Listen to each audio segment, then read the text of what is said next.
কালকের ভিডিওটা আমি যেখানে শেষ করেছি আজকের ভিডিওটা আমি সেখান থেকে শুরু করলাম। সকালবেলা কাজকর্ম সেরে যে চাউমিনটা বানিয়েছিলাম সেটা এখন বসে বসে খাচ্ছি আর চারিদিকটা তাকিয়ে দেখছি। তারপর বসে বসে কি করবো ভাবছিলাম, তো রাখিটা পড়েছিল, তো সেটাই আমি একটু বুনলাম। তারপর খিদেও পেয়ে গেছিলো জানো, ফ্রিজে অনেক দিন ধরে এই দুধটা ছিল, তো পড়েই আছে দেখে আজকে আমি ভাবলাম যে একটু দুধ মুড়ি খাবো, সেই জন্য দুধটা একটু গরম করে নিয়ে এই যে দুধ মুড়ি খাচ্ছি। তারপর দেখো এদিকে মা চলে এসেছে, বেশ কিছু কাপড় কিনে নিয়েছে, বেশ কিছু বলতে ওই 3টে কাপড়ই নিয়ে এসছে, যেটা তোমাদের সঙ্গে একটু শেয়ার করছি। তো এই কাপড়টা আমার খুব পছন্দের ছিল, ওই নীলটা, আর এই সবুজ রঙের শাড়িটা আমার বোনের পছন্দ। তো এইসব নিয়ে আমরা একটু আলোচনা করছি। তারপর আমি বিকেলবেলা ভাত বসিয়েছি, কেননা ওই মুড়িটা খাওয়ার পর না আমার খেতে ইচ্ছে ছিল না। তো এটা হচ্ছে নেক্সট ডে, তারপরের দিনে এই যে সমস্ত যা বিছানা চাদরগুলো ছিল সব কাচাকুচি করেছি। তো চলো বলে দিই, গুড মর্নিং, তোমরা সবাই কেমন আছো? আশা করি তোমরা খুব খুব ভালো আছো, আমিও ভালো আছি। নতুন একটা ব্লগে তোমাদের সকলকে স্বাগত জানাচ্ছি। তো চলো ব্লগটা দেখতে থাকো। বেশ কয়েকদিন ধরেই ভাবছি যে না এই কাচাকুচিগুলো করতে হবে, কিন্তু করে উঠতে পারছিলাম না, মানে সমস্ত কিছু চিন্তা ভাবনাতেই ছিল, কাজে হচ্ছিল না। তা আজকে ঘুম থেকে উঠেই আমি সঙ্গে সঙ্গে বিছানার চাদর বালিশের কভারগুলো খুলে নিয়েই না সার্ফে ডুবিয়ে রেখেছিলাম। তারপরেই এই যে কাচাকুচি করে তোমাদের সামনে আসছি। আর কি বলো তো, এসব কাজ আমি আর তোমাদের সঙ্গে শেয়ার করতে পারলাম না, কেননা অনেক কাচাকুচি তো, তাই ভাবলাম যে না কেচে ধুই তারপর তোমাদের সামনে আসবো।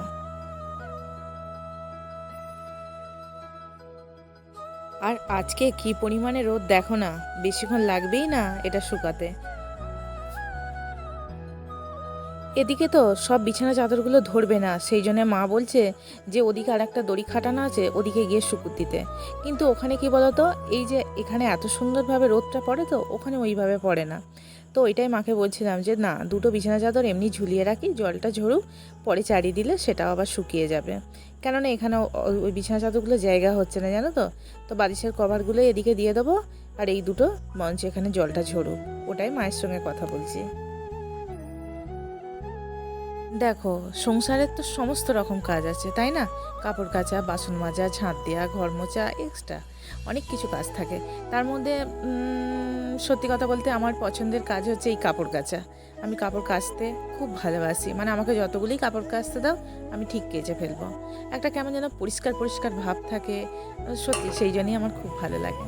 তো যাকে এদিকে জামা কাপড় শুকিয়ে এসে দেখছি যে মা এদিকে পোহা বানিয়েছে। তো আমি নিয়ে এখানে বসে পড়লাম, একটু বসি রেস্ট করি, এখানে গাছের ছায়ায় বসি আর পোহাটা বসে বসে খাই।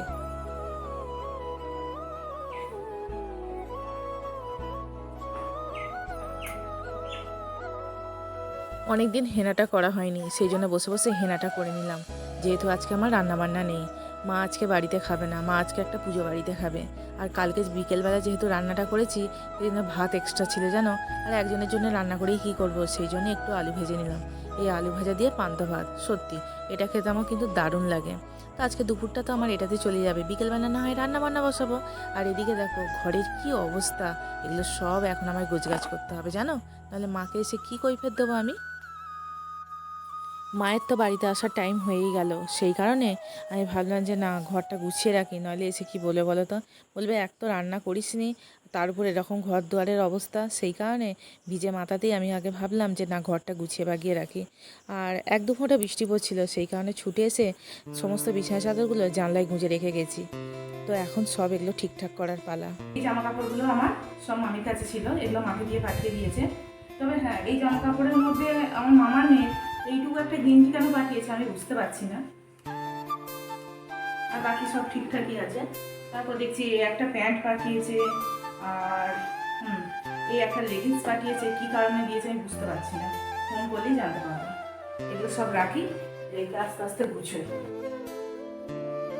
এত পরিমাণে রোদ দিয়েছিল যে সমস্ত বিছানা চাদরগুলো আমার শুকিয়ে গেছে। আর সত্যি বৃষ্টির ফাঁকে ফাঁকে এরকম রোদ হওয়া সত্যিই দরকার। আর ভাদ্র মাসের রোদ গরম কেমন সেটা তো জানোই।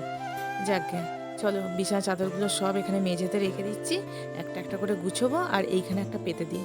আর কাঁচা বিছানা চাদর শুতে কি ভালোই না লাগে তাই না বলো বন্ধুরা।